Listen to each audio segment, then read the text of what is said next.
Here we are today to highlight the Animals and Sweaters collection. Each of these absolutely fantastic animals has a sweater in one or two versions. So you'll see a fully stitched version like the one Brian has here. They have the standard applique placement and digitizing on top.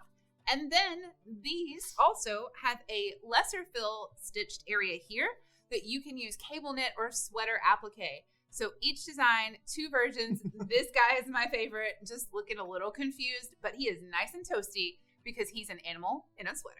He is, and these can go on a wide range of applications, so go ahead and get it now while it's hot, brand new, and download it, stitch it, and then message us on social media. Show us what you did with it. Yes, please. All right, and don't forget to like, subscribe, click that notification bell, and comment below so that you are in the know with Anita Good Design. There it is.